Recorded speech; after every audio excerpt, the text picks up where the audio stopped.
Welcome to a new video series we're kicking off to help relaunch the channel here. This is going to be covering learning to code using Roblox.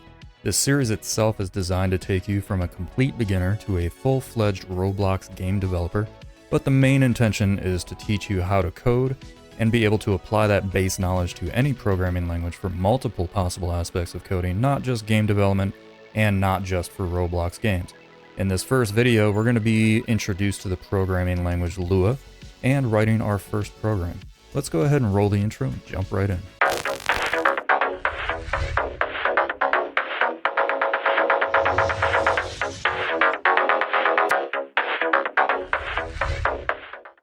Alright, so starting us off, what is Lua? Well, Lua is a powerful scripting language developed originally at a university in Brazil in 1993. The word Lua actually means moon in Portuguese. If you want to find out more specifically about Lua, you can go to lua.org for more info. You may notice I'm using the word scripting and not programming. What's the difference? So a scripting language is still a programming language. It's typically used to manipulate or customize an existing system. Not to say that you can't use a scripting language like Lua to develop a full system, though it always depends on the specific needs of the program and can also be a lot of personal preference in the end. So specifically with programming languages, scripting languages are interpreted at runtime rather than compiled.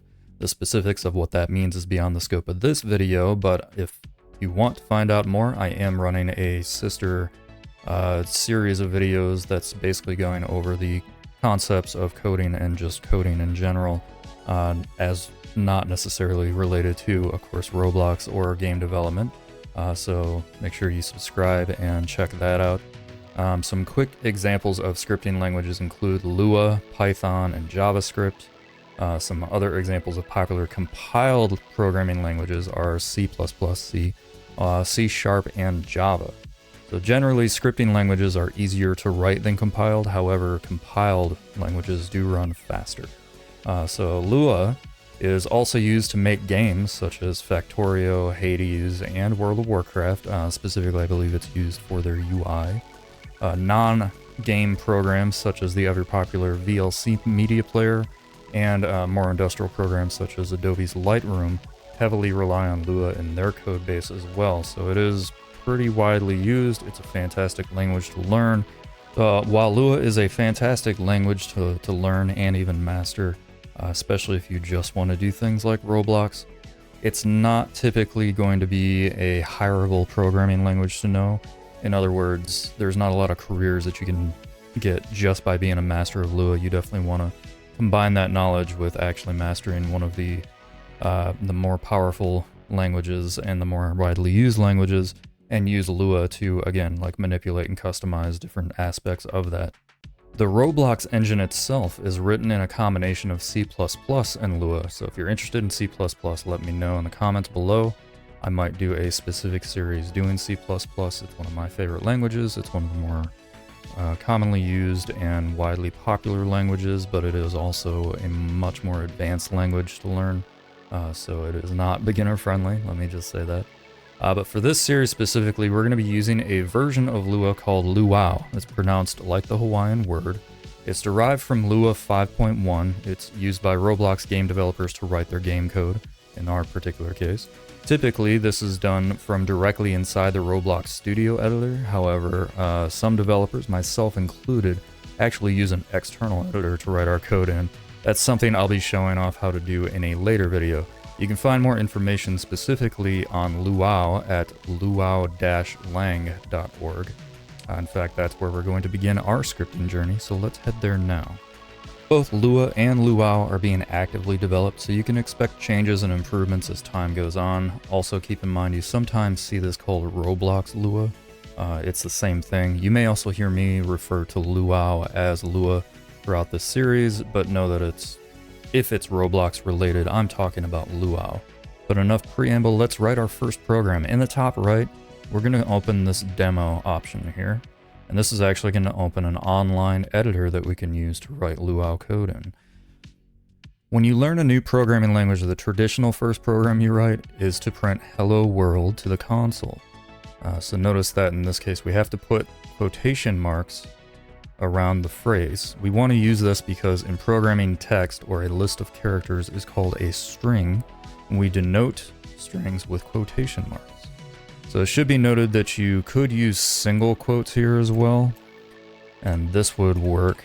However, if you have a word that includes an apostrophe, you will get errors. So typically, if you're writing a full string, you want to end up using your double quotes on that. It avoids a lot of errors and issues in the future. So by default, a lot of these things will have this print hello world here for us. I'm gonna go ahead and delete that. I'll walk through what we're actually doing. So in this case, we're using the, it's a built-in function for Luau called print, and we use a parentheses, open and close, to indicate that it's a function. We'll go over that in the future. But essentially we want to put inside these parentheses what we actually want to print out to the output here. And we'll do that by hitting run. So let's go ahead and use our quotations.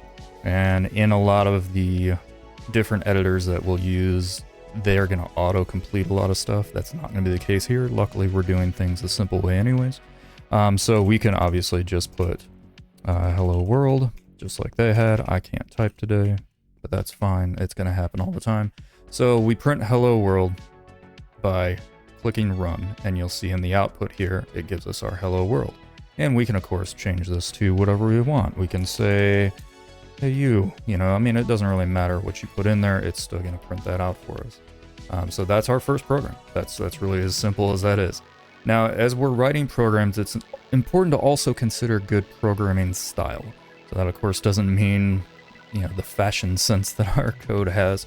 A good way to keep our, especially more complex programs with better style is to use something called comments. Comments are a way to leave notes for yourself and others about what your code is doing in plain English. While our code itself is run by the computer, it's often read by other people or even ourselves a long time after we originally wrote it. So comments are going to help others and yourself understand what your code is trying to do. There's a couple different kinds of comments in Luau, or in Lua. We're going to go over both of them here. So there's multi-line comments, also known as block comments. These are typically used to describe large sections of code or the overall program or script itself. So everything between the start and ending markings are ignored by the computer when you run a program. So these are specifically for humans to read. We do this by using 2 dashes, 2 open square brackets, and then we'll go down a couple lines and use 2 closed square brackets. These are next to your P key and your backslash key. And then anything that we put in here will be commented out. Another good thing to know with good styling is white space, which are these empty lines that you see me leaving here. It just makes things more readable.